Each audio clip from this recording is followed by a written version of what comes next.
So you want to buy a laser, but you're overwhelmed. There are tons of different options out there, and a lot of them are very, very expensive. So you really don't want to make the wrong decision. But what I have found in a recent survey that I did of over 500 laser owners, over 30% of those folks regret the purchase. So in this video, I'm going to tell you exactly the laser that you should buy so you don't make that same mistake. And all you have to do is answer 3 questions. All right, let's jump into it. All right, what is up? My name is Brandon and I run the Make or Break shop, and I've reviewed a ton of lasers over the years where I'm actually able to get hands-on with these machines. And once a year, I like to do a big buyer's guide that kind of breaks down the current lasers that are out there and the ones that I recommend. So that's what this is. Now, before I recommend a machine to you, let me tell you about one of the main reasons a lot of folks regret buying a machine. And it actually has to do with the machine that is kind of like this. This is a diode laser. And if you're first getting into lasers, you probably are going to have a good bit of sticker shock when you look at something like this from Cloudray, which is a UV laser that is like multiple thousands of dollars, to machines from xTool like their brand new P3, or this machine from CarMarker, which is several $1,000s. And so you're like, you know what, I'm just going to buy something relatively cheap to get into it. So a lot of people wind up getting a machine like this that is a diode laser. And normally material that tons of people like to use is wood and acrylic. So you put a piece in, you want to cut out like an ornament, and you try to cut. And that is where you start to see a problem, because diode lasers can cut, but they're not the best at cutting, especially organic material. And I think it's even worse. Maybe you put in acrylic, especially clear acrylic, you find out diode lasers can't cut that whatsoever. So then you wind up having a machine that doesn't do what you wanted to do. So before you buy a machine, the very first question that you want to ask yourself is, what do you want to make? Because the type of material that you want to use is going to have the biggest impact on the type of machine that you want to get. And that is question number 1 of the 3-question system that I'm calling Triple S, where each S stands for something that you want to think about. So that first question is, what spectrum do you want your laser to be in? The number 2 is the system that the laser uses to deliver that laser beam. And the number 3 is going to be like the overall size of the machine itself. Now, I do have an interactive quiz of this process that will bring you to a recommendation. There's a link down below at my website, machinesformakers.com. And then you can also sign up and get deal alerts, so you know when a machine actually does go on sale. They're not just like saying it's a sale where it's not. All right, so spectrum, there's basically 4 different main categories of lasers that you can get. There are diode lasers, like we just talked about. There's bigger CO2 lasers, which have a big CO2 either glass tube or metal tube. And then you have machines like this, which is a fiber laser. And then finally this year, you've got machines like these, which are a UV laser. So right down here, you can see a quick chart of basically the wavelengths of light. And right in the middle is the light that you can see. And that brings us to diode lasers, because they are the only ones that are in like the visible spectrum, which is a big reason this is tinted, because you can see the bluish laser beam that is coming off this diode laser. And instead of picking that huge thing up, I'm just going to use this guy. And these 4 different types of lasers interact with material in different ways on like the chemical molecular level. And I have a full like super deep article if you want to go really deep into the science. But the big thing to remember with diodes is their visible light is interacting with material that can absorb that light. And on like the molecular level, we're talking about chromophores, which in wood is what makes things darker, which is why diodes work better on darker wood like walnut versus really light wood like pine. And that's especially true in acrylic, where that light is interacting with the pigment of the acrylic itself. And so it's going to work better on like black acrylic, and then it's not going to do anything on clear. And then in terms of engraving and marking on metals, diodes just can't do it whatsoever. And I have a full chart of a lot of these different materials. Now, looking at the surveys of lots of people in my audience that have bought a diode laser, many of them say, you know what, I just wish I bought a CO2 laser from the start, because I wound up buying a CO2 laser and it works great on cutting wood and acrylic and even like clear acrylic. But what's crazy about CO2s is they're kind of like a hack because they work incredibly well with organic materials. And if you remember chemistry from back in the day, organic stuff is made up of a lot of carbon and oxygen bonds, which just so happens to be in the name of CO2 laser. And so without getting deep into the physics of everything, basically the wavelength that that CO2 light is hitting your wood and your laser acrylic will like perfectly resonate with the bonds between carbon and oxygen. It's kind of like hitting a tuning fork and then the other one starts to ring. So pretty much the same idea. So it makes it incredibly effective in cutting through wood. So it has nothing to do with like the chromophores or the color or the pigment of the wood or the acrylic. It all has to do with the molecular bonds, which is why it works on clear acrylic as well. So when I recommend machines to people, if you want to cut organic material, go with the CO2. They are incredible for that. But just like with diodes, they are horrible with metal unless you have some type of coating on top of the metal, where then you're interacting with that coating, not with the metal itself. So I'm gonna go a little out of order in terms of popularity because really like fiber metal marking machines would be next. But just in terms of how this wavelength is working, let's talk about UV lasers. So they have the shortest wavelength of everything we're talking about. So 355 nanometers. And what's cool about wavelength is as you go shorter and shorter, the amount of energy it has like per photon goes up higher and higher. Where diodes and CO2 lasers are basically like vibrating the chemical bonds and heating everything up, UV lasers are directly breaking the chemical bonds in the material itself. And why that matters to you is it can mark on material without heat. So they're really great on marking on material that you may not want to heat up. So like with electronics or plastics that you don't want to melt, UV lasers are great. Now the big drawback with them is they are newer, meaning they are more expensive. So you're gonna get like less wattage per dollar compared to like a diode or a CO2 or even a fiber machine. And as of like right now, we're in like the 5 to 10 watt range, and those are like multiple thousands of dollars. Okay, so the last laser we need to talk about is a fiber laser, and they are the champions of metal. And it's not so much to do with the wavelength. So they're in the infrared range, just like CO2s. And it's not really like the machine is dialed in to produce that specific wavelength like you have with the CO2s. It actually has to do with how all of that energy is delivered to the metal itself. Because metal, unlike the organics or acrylics or all the other material we might be using, basically has a huge sea of free electrons around the individual atoms, which make up, in this case, steel, or brass, or aluminum. And what that really means is metal is excellent in like dispersing heat. So really the reason that diodes or CO2s can't mark on metal is because all of that heat is dispersed away from where you're trying to mark. So it just can't do it fast enough. But fibers get around that in how they deliver that laser energy. So where like a CO2 or diode laser is delivering like an average amount of energy per second, the fiber laser is quickly pulsing it and just blasting the metal with photons. So that's how it's able to heat up the metal fast enough so it evaporates before that heat is like dispersed throughout the metal. So you also might hear people talk about a MOPA fiber laser, and we're not gonna get like super deep into those because they're really not the most practical, especially if you're just starting out. So still the same spectrum of light, they just give you more flexibility in how you can pulse that light to be able to have like different interactions on materials. And something you might see in lots of marketing is gonna be like color markings on stainless steel, like this right here, which I did with the xTool F2 Ultra. So the first question helps you figure out the wavelength of light, depending on the material and the things that you want to make. The second question is, how is that beam of light actually delivered, or the system of movement that the machine is using? So for the most part, your diodes and CO2s are going to be on a gantry. So this just moves around. So it's usually going to have like stepper motors and belts. It's going to move the laser diode or like the mirror assembly on a CO2 laser around the workbed. And the big advantage of that is work area. So you can kind of get a diode and a CO2 laser in a bunch of different sizes. But the drawback is the speed. So you can only like move this around so fast. And for our gantry systems, kind of the average is in the 8 to like 1200 millimeters per second range.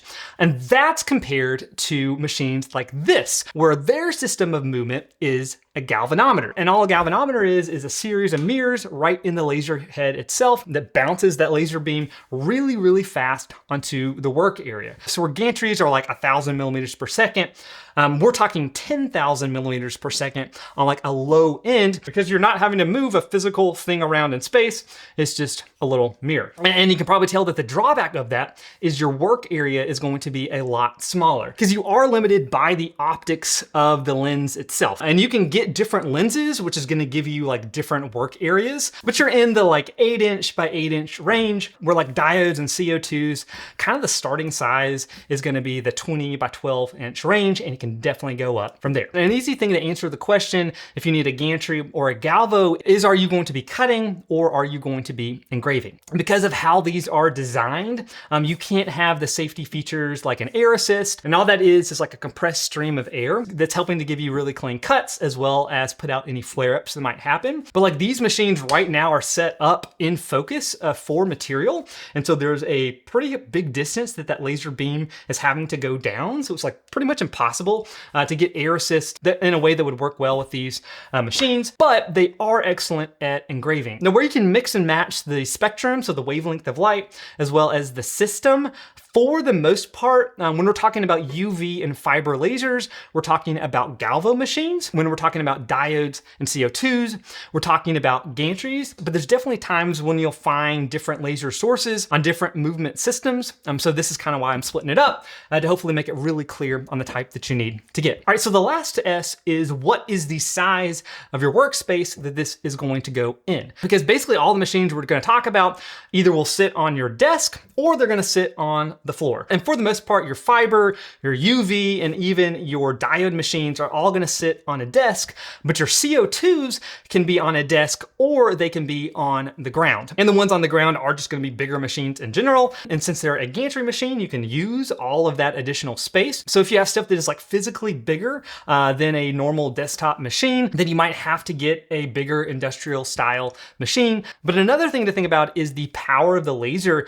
also gets higher as you get bigger. And an easy way to see that is the CO2 glass tubes. To get more wattage, you basically have to get them wider and wider. And normally manufacturers will build around the length of that tube, which is why you'll see a much bigger machine for a 100-watt CO2 that's going to be on the ground, an industrial machine, versus like a 40 to 60-watt machine that could actually fit on your desk. So with that 4S system, you have 4 options for your spectrum, you have 2 options for your system, and you have 2 options for your size. So there's actually a lot of different variations of machines, but what I've found is for the most part, you can kind of clump these into 5 main categories. So what we're gonna do is go through each of those categories, and I'm gonna give you my overall picks. All right, starting off with the one that kind of doesn't fit into the triple S system. So the first category is going to be a Diode-Gantry-Desktop. And so this is the WeCreat Vista, and actually my overall recommendation, which has a 10-watt diode laser on the gantry. And the big thing is this is less than $1,000. So as of the time of this recording, this is $700. And there definitely are bigger, more powerful diode lasers. WeCreat has 40 watt is about $1,500. Just like we talked about earlier, one of the biggest regrets when people buy one of these machines is they find out it's not as great for cutting.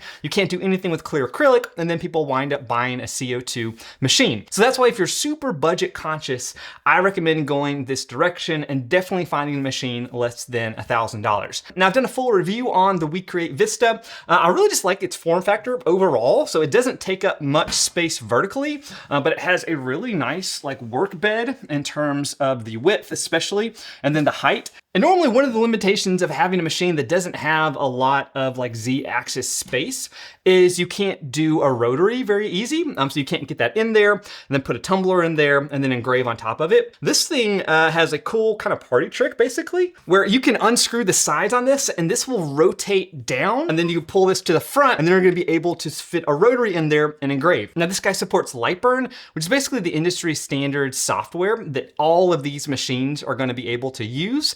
Except for xTool, and we'll definitely get into them later. And WeCreat does have its own software where it makes using the machine easier than having to dive into all of the complexities and having to learn Lightburn. It isn't as easy or feature rich as xTools, but it also doesn't feel like it's half-baked like a lot of the other manufacturers. Now, in the grand scheme of things, $700 is like a budget price. I still want to give you a cheaper option that I think would be good. That is going to be this guy that we have been referencing this whole time. This is the Creality Falcon A1. This is the 10-watt version, which is about $500. They also have a 20-watt version that is $900, so more expensive than the WeCreat, but double the wattage. And I am going to be doing a full breakdown on these beginner style machines in the future. I have done a full review on Falcon 2 Pro, and this is kind of like the next evolution in that design, and that machine is very, very nice. And then in terms of differences between these two machines, you can probably already tell it's gonna have a smaller workbed, so it does make it more portable, but it's not gonna have like the flippy down thing that the WeCreat Vista has. And then Creality software isn't gonna be quite as full featured as what WeCreat is currently doing. And I'll go ahead and throw one other recommendation for you that is also in that $500 price point. This is gonna be the Otour R2, and Otour actually has been around from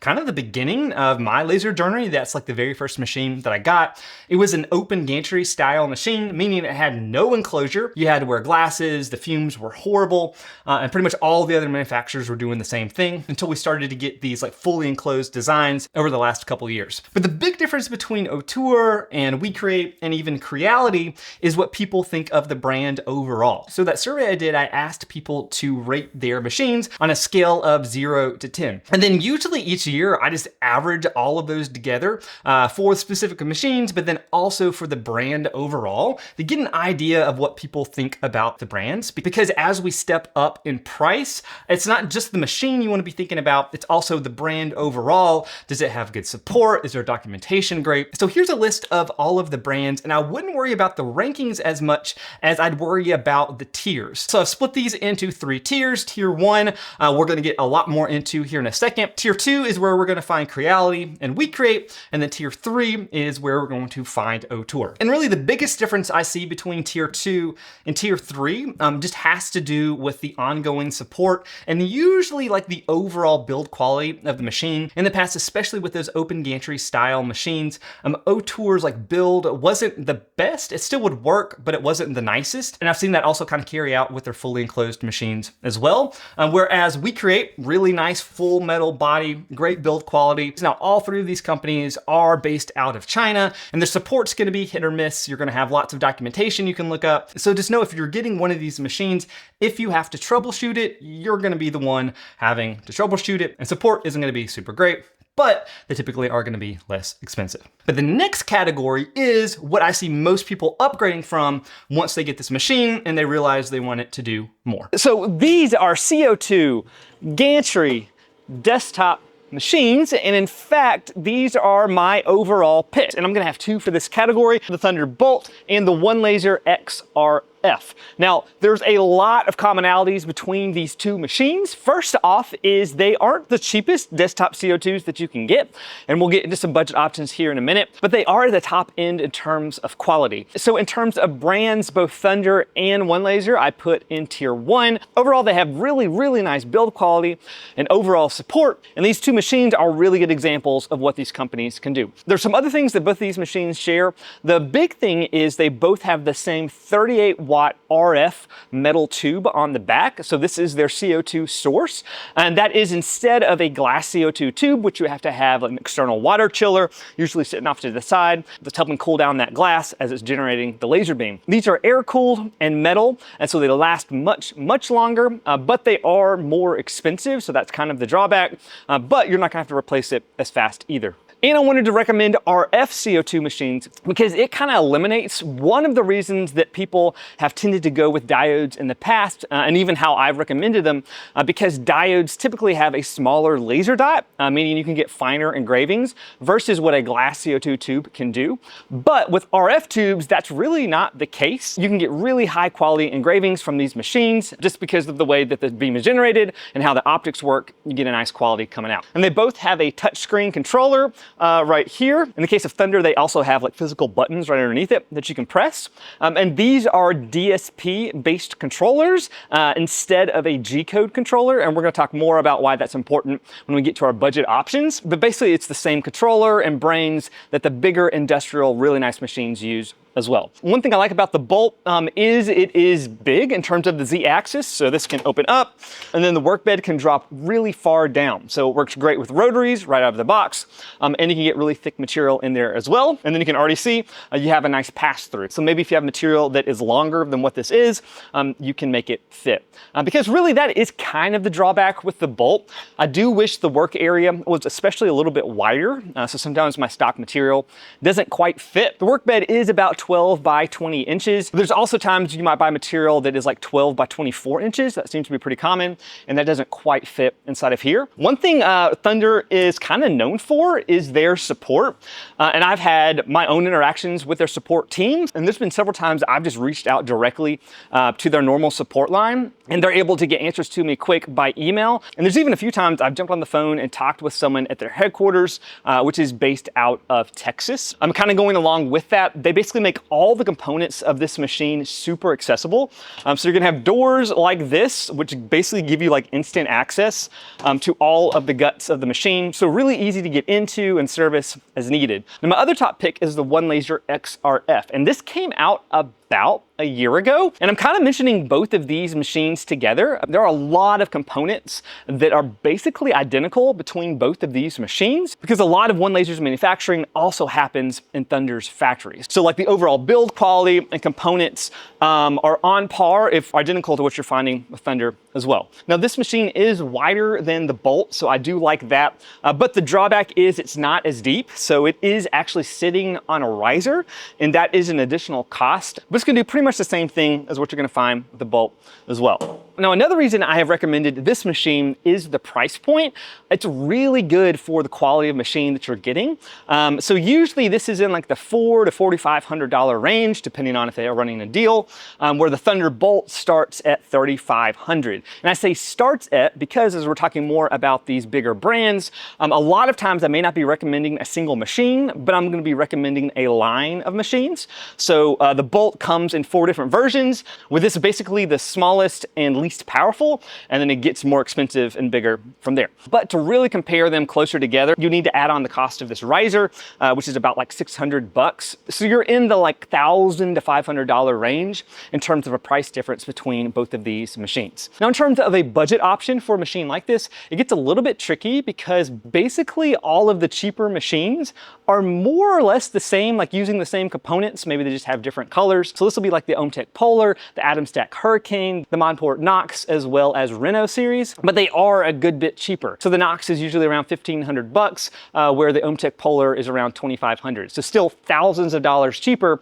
than both of these guys. And typically those brands are gonna be in like the tier 2 and sometimes even in the tier 3 rating. I would usually try to steer clear of like the Atom Stack Hurricane. Doesn't seem to be quite as nice in terms of reliability. Sometimes Ohmtech Polar can be kind of the same things. So if I was gonna recommend one, the Monport Knox, especially at that price point, seems to be pretty good for what you're getting. And also the Reno series looks pretty nice. And I'm gonna have a review of that machine coming here pretty soon. But in addition to the overall company and support and build quality, the biggest difference from the machines like these is gonna be that DSP controller. So it's not just that they're like touchscreen and they have nice controls, it's really that the brains of the machine are much better than what you're gonna get with those other style machines. Those machines are Gcode based, and that definitely works and will get the job done. That's exactly how diode machines work as well, but they have a really hard time keeping up, especially with these higher speed units that have really quick acceleration. So if you're doing like a photo engrave where it's going back and forth super fast, you can see from the Thunderbolt as well as your OneLaser X series, these are very quick in terms of how fast they are going back and forth compared to what you're gonna see with the Gcode system. And the Gcode difference brings us to the most interesting machine I think I have in my entire shop. And it is the xTool P3, which is a ginormous desktop CO2 machine that also has a really big price. So this is $7,000, so $1,500 more than the Thunderbolt. Now, it is definitely much bigger. I think this is like the biggest desktop CO2 that I know of. So this is like one of those demo sheets that just like barely fits in the Thunderbolt, and there is plenty of space for that to fit inside of the xTool P3. This is 80 watts, but it's a glass tube. So this does have water that is circulated through it, but it is really high power. Now this probably will be the next video that comes out on the channel. I'm doing like a full review and breakdown of this machine, but this basically does what xTool does super, super well, and it's actually doing it right now. That is just how easy this machine is to use. So what it just did is what makes this machine really, really compelling. You have like a suite of cameras in this machine, including one right here in the lid. And then when you open this up, it automatically takes a picture of whatever is in your work bed. It's got a couple other cameras right here that you can see what it's doing while it's running, as well as another one right here, and cameras in the laser head itself. But when I opened it up, it automatically took a picture, and when I close it, it's automatically going to focus to the material that is in the machine. Now, I don't have my computer pulled up, but if I did, I would have an image of the material inside of the actual workbed, and then I could adjust stuff real quick, send it to the machine, and start. Of all the machines I've ever used, including the diodes, the fibers, even other machines from xTool, that is the easiest that I've seen to be able to go from putting material in your machine to actually starting it, engraving, and cutting. So this is super beginner friendly, but they're still giving you high wattage to be able to get real work done. Now, the limiting factor is the same thing we were talking about with those cheaper desktop CO2 units, in that this controller isn't a DSP controller, this is also a Gcode controller. Now, they do have nicer internal components, so they're marketing that you can get a max speed of 1200 millimeters per second, but in terms of overall speed and acceleration, you just won't be able to get the top end performance you can get from OneLaser or the Thunderbolt, and that's especially because those have those RF metal tubes on the back, where this one has the glass. But all of that being said, it does kind of feel like these machines are marketed to different people. So if you just want a super nice machine that's gonna get the job done, that's super easy to use, that looks nice, that's got all the bells and whistles, then the xTool P3 is awesome, especially for beginners, but it definitely doesn't come at a beginner price. But then pound for pound, spec for spec, what you get from Thunder or OneLaser are going to be cheaper, as well as higher components. But if you are going to spend $7,000, what could that actually get you in terms of the other brands? And that is going to be our next category. And that is a machine like this. This is the OneLaser Hydra. Specifically, this is the 9, a CO2 gantry industrial style machine. These are the big boys sitting on the floor, and these are the ones that you're going to start looking at, especially if you're doing real production runs and you're starting to run a business. So there's 4 different versions in this line, and the OneLaser 7 is an 80-watt glass tube that is also the same price as the xTool P3. And like the overall width of that machine is about the same as xTool's, the depth is much deeper, and it's carrying over all those really nice high quality components that we saw in their X series line, as well as, and most importantly, their nice DSP controller right here. Now, a cool thing that OneLaser is doing, and where the Hydra name comes from, is you can get 2 different laser tubes in one machine. So it comes standard with a glass CO2 tube on the back, but you can also add in an RF tube. So in this case, this is the dual tube option. You've got a 100-watt glass CO2 tube. You can kind of see it poking out back there. But then over there on the right leg, you have the same 38-watt RF tube that they have on their X series. And then inside of the software, it can switch between both tubes. So you can get the really nice cutting performance of those higher wattage glass tubes that still aren't insanely expensive, and then you can get the really nice engraving from the RF tube, and then it can switch automatically inside. Now, this machine is pretty dirty and there's like stuff all over it because a lot of times people just ask me, like, what is the actual machine that you use in your shop? It's this guy. Like recently I was doing rotary stuff and this fits totally fine right inside. Now for a budget option, it's kind of similar to basically what's going on with the desktops. All of these style floor standing machines, which are higher wattage, are usually coming from like Ohmtech or Monport, and more or less they're the same machines. So the build isn't gonna be as nice, the components aren't gonna be as nice, but you are gonna get like a proper DSP controller inside of them. And that's why in the past I've recommended, if you have the space for it, just get a budget version of an industrial style machine, because they're probably going to wind up being about the same price as like the desktop alternative. Now in terms of specifics, Ohmtech has come out with their Pronto line, which is going to give you higher end acceleration at 1000 millimeters per second. And overall, it just looks like a nicer machine than what their budget like maker line is, which is basically the 60-watt unit that I have tested in my shop. Now you can get the Pronto 3560 watt for $3,700, where again, the 80-watt Hydra 7 is $7,000. Now I do want to give you a premium pick, and this is going to be coming from Thunder. So kind of in their industrial line, they've had the Nova, which I've tested their Nova 24 in the past, which was a glass CO2 tube. And then after they released the Bolt and it was super successful, they put an RF tube basically in that same case. and they called it the Nova Plus. But very recently, basically as of yesterday, they have announced their Titan line. And this is what happens if you take a machine like this and upgrade it even more. Because where these are using stepper motors that give you 12,000 millimeters per second and 3G acceleration, the Titan is using AC servo motors that max out at 3,000 millimeters per second and 8G acceleration. So some really insane speeds that it can do. And instead of like a 38 watt RF tube, you start out at a 60 watt RF tube and then it goes up from there. Now, all of that definitely comes with a price. Their lowest end unit is the Titan 27 at $16,250. But I wanted to go ahead and include that to let you know kind of what's coming down the road. Because a machine like the Titan is going head to head with tier 0 brands, ones I haven't even mentioned in this video, because they are the ones that you have to call to get a price because they're so expensive. So like Epilog and Trotec and Universal, where they have their own custom software, custom controllers. These are like the best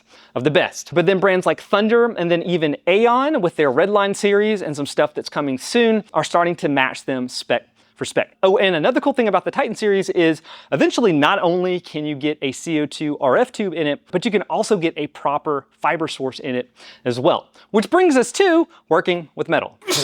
Now we're talking about a fiber Galvo desktop machine. And the very first one I'm going to recommend is from Cloudray. It's not this guy right here because this is a UV machine, but I'm going to use this as an example. But my overall recommendation is going to be their QS Neo line.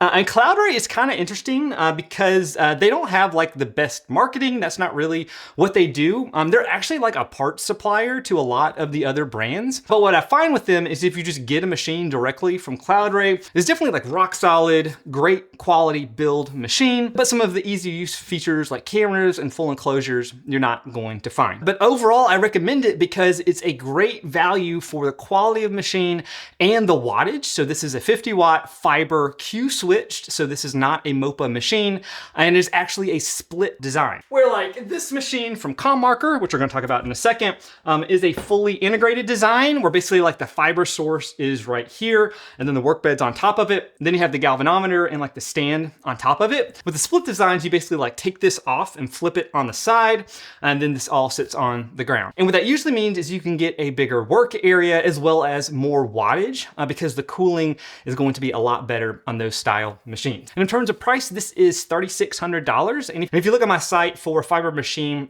at 50 watts, you can find some that are cheaper, but they're going to be smaller like the G2 Max, or they're going to be more of like an integrated design like this versus like a dedicated split machine. And like speaking to the fact that Cloudray is like basically supplying the parts to other manufacturers, you can see that the 50 watt machine from OhmTech as well as GWIC more or less look exactly like the Cloudray QS Neo. So I just recommend going directly with them. Kind of the drawbacks of going with a machine like this. First off, it's not autofocus, which actually this UV machine is not as well. And so you can see that I am just dropping the head down with this dial on the top. But fiber lasers are like relatively easy to focus. This one actually is pretty easy to see.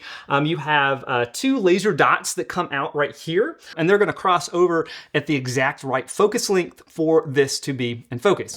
So it's pretty easy just to like crank this up or crank this down to have it in focus. Now Cloudray does have an automatic focus version of this, but you also step up in wattage and then you also step up in price. And so I just don't think it's quite worth it if you're just looking at getting into fibers. And speaking of getting into fibers, maybe $3,500 is like way too much. So the good budget option is going to be the B6 or B4 series from CommMarker. Specifically look at their B6 20 watt, which looks basically identical to this machine, but that's going to be $1,700 for 20 watts, where this one is $3,500 for 50 watts. And you can probably see right off the bat, this is going to be a much smaller machine. It is autofocus, so you still can like crank this up and down, but they have some sensors inside of here and a little touch screen that allows you to focus this up and down. It's just a fairly good job. And usually the work area of these like integrated stand styles is going to be smaller. Now I do have another recommendation for you, but it's more expensive than my overall pick. And that is because it is from our old friend xTool. So this is their brand new xTool F2 Ultra, but it comes in two different versions. One is just gonna be that 60 watt MOPA source, and that's gonna be $5,000, so more expensive. But then you can also get a dual laser version that's gonna add a 40 watt like traditional diode laser, but that's gonna bring the price up to $6,500. And I go deeper into this in the review of this machine specifically. I don't recommend buying the dual version of this. I would just get the single laser because if you're wanting to do stuff with a normal diode laser, I would just get a dedicated machine. And we've already talked about ones that will work great that are less than $1,500. Because again, one of the big limitations of fiber machines is cutting. With the way these are set up, because you don't have an easy way to do air assist, and like just in general, the way they're set up, they're not set up for cutting. So I would just save the $1,500 and buy an additional machine. Just like with the P3, what this does really well is just like the overall ease of use. I do find xTool Studio is way more beginner friendly because fibers are even more complex than CO2s in terms of like all the settings and stuff. And this has really good camera integration. I don't know why I keep opening this, but there's two cameras up there. So it's a stereo camera system. It's got sensors in there for autofocus. It's got a pretty good exhaust system. And this is the only one that we've talked about that is fully enclosed. And unlike the xTool P3, which has that 80 watt glass tube, which just isn't as nice as the newer RF technology, this more or less has like the top of the line fiber MOPA source. So this is going to be a JPT, that's just the manufacturer. And pretty much all of the MOPA machines that you can find are more or less going to have the same source or close to it. And since the Cloudray and the ConMarker aren't MOPA machines, it's kind of hard to compare them in price, because if you do look at like other 60 watt MOPA machines, you're definitely in the 4,000 and up range, or actually the Cloudray 60 watt MOPA version is $6,000, where again, this one is $5,000. Now the very last category is for really specific use cases. And so this is going to be our UV Galvo Desktop unit. And that is actually what this machine is right here from Cloudray. This is a 5 watt water cooled one. It lets you do like cool 3D engravings inside of crystals. This is like $5,500, so they're not cheap for just 5 watts, but you can get a non-water cooled version from them that is also 5 watts for $4,000. Or manufacturers like ConMarker have started to come out with UV machines as well, specifically the ConMarker Omni 1, also 5 watts, but $3,600. Now again, I would only go UV unless you know you really need a UV. So again, the ability to mark material without using heat. So it's doing like a direct chemical break with like the electrons because of how much power is in just a single photon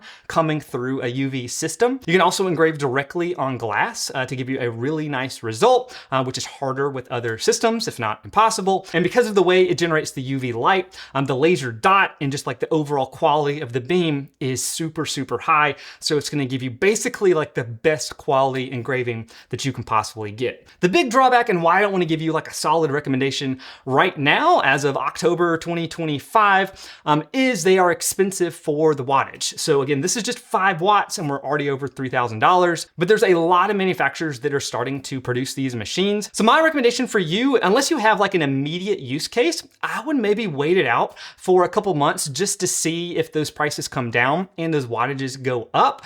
So you're not just limited to a 5 or 10 watt machine. But if you absolutely need to do cold engravings on plastics today, Cloudray is the great option, and ConMarker's Omni is a pretty good one as well. Now, if I didn't hit your use case, I definitely recommend you checking out the quiz on my website. But if you already have a machine or you're thinking of buying them, then there's a really good chance that you're wanting to make some money with it. In fact, in my survey, about 50% of the people that I talked to are currently making money, if not running a full-time business. And one of the hardest parts about that is figuring out how to price your work so you're not just losing money. I have a full video on that as a big, like, comprehensive tool that you can use. Okay, until next time, go make or break something in your shop. See you guys.